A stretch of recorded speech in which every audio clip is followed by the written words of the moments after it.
પેલું ગોલમાલ પિક્ચરમાં આવતું હતું ને વસુલીભાઈ, આ સિરિયસ વસુલીભાઈ છે. હવે પેલા તો કોમેડી કરતા હતા, પણ એનાથી એ વાત કરું પહેલા એક વાત કરું તો બહુ મોટી કોમેડી આપણી જોડે ધુરંધર કોમેડી થઈ જાય. તો એની થોડીક વાત કરી લઉં, કારણ કે મેં પિક્ચર ગઈકાલે જોયું. એટલે ખરેખર 4 કલાકની નરેન્દ્ર મોદીની પ્રેસ કોન્ફરન્સ જ હતી. એમાં કઈ પહેલું ભાગ પણ એવો જ હતો કે એમાં નરેન્દ્ર મોદીની નોટબંધીની ને બધી આ બધી જે છબી જે છે એના કારણે જે બધી અત્યારે જે અમે ફસાયેલા છે, કશું બોલી નથી શકતા મોદી સાહેબ, તો એમના બધી પબ્લિકના મનમાં એક અલગ તસવીર ઊભી કરવાનો આ પ્રયત્ન છે. બહુ ચોખ્ખું એ પિક્ચર એના માટે જ બનાવવામાં આવ્યું છે. એટલે આદિત્ય ધર એને આખી મોદી સાહેબને ધરી દીધી છે આ પિક્ચર. અને મોદી સરકાર તો હવે રહી નથી, ખાલી મોદી, ભાજપા સરકાર નથી રહી, સોરી, ખાલી મોદી સરકાર. એ અમિત શાહ 2 જણા જ આખો દેશ ચલાવી રહ્યા હોય એવું એ લોકો. અને સારું છે કે આ પિક્ચરમાં અમિત શાહને કોઈ જગ્યા જ નથી આપી. ખબર નહીં એમણે ના પાડ્યું છે કે મને ક્યાંય દેખાડવાનું નહીં, એવી ક્રોનોલોજી હોઈ શકે. તો મૂળ વિષય પર જતા પહેલા જો તમને ધુરંધરમાં થોડુંક આમ આપી દઉં કે એનાથી ભાઈ તમારે નક્કી કરવાનું જોવી કે નહીં. મેં તો ખાલી એટલા માટે જોઈ કે જે રીતે એના જે પેઇડ પ્રિવ્યુઝ નો ક્રેઝ હતો ને એના પછી લોકોએ લગભગ 3.5 કલાકનો સમય બગાડીને પછી ઘણા બધા સમાચાર માધ્યમોમાં, એટલે આમ તો મોટાભાગના ગોદી મીડિયામાં પેઇડ પ્રમોશન એવું કરવામાં આવ્યું કે બહુ જબરજસ્ત પિક્ચર છે, જબરજસ્ત ફાઇટ વાઇટ બધું સરસ. આપણને એનાથી તો હોય હવે, એટલે આટલા પૈસા ખર્ચો તમે સારા સારા ટેકનિશિયનોને બોલાવો, તે રીતની ફાઇટ તો એ લોકો કોરિયોગ્રાફ કરે. મૂળ મુદ્દો એ નથી, પણ મૂળ મુદ્દો તો એ છે કે તમારે સતત આખી પિક્ચરમાં કે આ એક નવી સરકાર છે, આના પહેલાની સરકારો બોગસ હતી, આ સરકાર સારી છે, અને આ સરકાર એટલી બધી સારી છે કે એ સ્ટ્રેટ ઓફ હોર્મોઝથી પોતાનું એક વહાણ નથી કાઢી શકતી. નથી એ એપ્સ્ટીન ફાઇલમાં જે માણસનું નામ 13 વર્ષની સગીરા સાથે બહુ જ ખરાબ રીતે ઉછળી રહ્યું છે, છતાં એના વિશે કે એના સામે એક શબ્દ બોલી શકતી.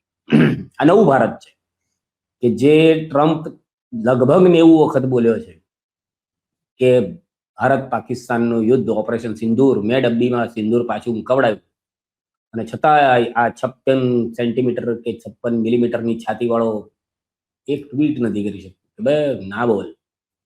આ નેતન્યાહુ કે જે એની મન ભાવે મરજીનું બધું કરાવી રહ્યો છે. આજે દેશની અંદર લોકો એલપીજીની લાઈનમાં ઊભા છે. બહુ જ, એટલે અત્યારે હાલત એટલી ખરાબ છે કે દૈનિક ભાસ્કરનો એક રિપોર્ટ છે કે જેની અંદર બિહારમાં હોટલ અને રેસ્ટોરન્ટ સંચાલકો જે ચિતાના લાકડા, એટલે ચિતા બળ્યા પછી જે કોલસા થાય, એ કોલસા ખરીદીને એનાથી પોતાના ચૂલા સળગાવીને લોકોને રસોઈ બનાવી રહ્યા છે. આ બધું જ ચાલે છે, પણ ધુરંધર છીએ આપણે, કારણ કે આ નવું ભારત છે. અને આ ધુરંધરમાં આ જ વસ્તુ એક નિષ્ફળ સરકાર ને થોડીક ચમકાવવાનો પ્રયત્ન કર્યો છે. અને આ દેશમાં ભક્તોની કમી નથી, એટલે હજી પણ એવા લોકો છે જ કે જેમને કશું જ દેખાતું નથી.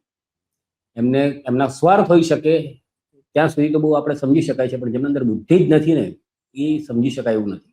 કારણ કે ઘણા લોકો હજી એવા છે કે જેમને નરેન્દ્ર દામોદર દાસ મોદી એના કારણે આ ગુજરાતમાં કેટલી તકલીફ પડી રહી છે એ દેખાતી જ નથી. કારણ કે એમને તો ખાલી ચંગાસી, એનાથી વિશેષ કશું જ નથી એમને. કે આજે તમે વિચાર કરો કે રૂપિયો આટલો બગડી ગયો છે. 13-14 વર્ષ પહેલા બૂમો પાડીને સરકારને, મનમોહનસિંહ જે પોતે આર્થિક ના જાણકાર કહેવાય, બહુ સારા વિદ્વાન, એમની સામે સવાલ ઉઠાવતા હતા, અને જેમની ડિગ્રીનું ઠેકાણું નથી, એ અત્યારે એના મોઢામાં મગ નહીં, મગની આખી ગુણ ભરાઈ ગઈ છે, એ વિષય પર એક શબ્દ નથી બોલી રહ્યા. એ અત્યારે પશ્ચિમ બંગાળ જીતવાની ફિરાકમાં છે, જ્યાં જ્યાં ઇલેક્શન છે બધું જીતવાના ફિરાકમાં છે. એમને આ દેશના લોકો જે રીતે કોરોનામાં લાઈનમાં ઉભા રહ્યા હતા, થાળીઓ ખખડાવતા હતા, એવી જ રીતે અત્યારે ભલે એલપીજીની લાઈનમાં પડ્યા રહે, એમને નથી કોઈ ફેરક નથી પડતો. અને એ પણ વસ્તુ છે, એવું કહેવાય છે કે અત્યારે પેટ્રોલના ભાવ નથી વધ્યા, પેટ્રોલ ડીઝલના, પણ ચૂંટણી પૂરી થશે એટલે આવી જવાનું. અને જેમ પછી તમને એના માટે પણ ગોદી મીડિયા વળગી પડશે, ને બધા જ પાછા એમના ચમચાઓ ચમચીઓ એ બધા જ કુદાકૂદ કરી નાખશે કે આ પણ એક માસ્ટર સ્ટ્રોક છે. તો હવે આ બધા માસ્ટર સ્ટ્રોકની વચ્ચે આપણે જીવીએ છીએ, અને એમાં આ ધુરંધર પિક્ચર એટલું વાહિયાત બનાવ્યું છે એ રીતે એ કોઈ સ્ટોરી લાઈન જ જેવું નથી. એટલે તમને એક દાખલો આપું કે એક ધારો કે હમઝા જે છે એ પાકિસ્તાનની અંદર પીએમ સાથે સંબંધ ધરાવતો વ્યક્તિ બની જાય એટલે સુધી પહોંચી ગયો છે, અને છતાં એના ઘરની અંદર એલિયો મેલિયો કોઈ બી અધિકારી આવીને બંદૂકો બતાવીને એની બૈરીને સામે એના છોકરાના કાન પટ્ટી પર ગન મૂકીને પૂછી લે. અને ત્યાં સુધી એવું કશું બતાવ્યું નથી કે એને ના પાડી હતી ઘરમાં કોઈને, કે કોઈ પોલીસ વાળો કોઈ આવે તો મને ફોન ના કરતા, એવું એવું કશું છે નહીં. પણ આટલું થાય ત્યાં સુધી પેલી એની વાઈફ જે છે ત્યાં પાકિસ્તાનની, એ પછી કહી દે કે હા તો ભારત તો એજન્ટ છે, ઇન્ડિયાનો એજન્ટ છે. અને ત્યાં સુધી પેલાને કશું ખબર જ નથી.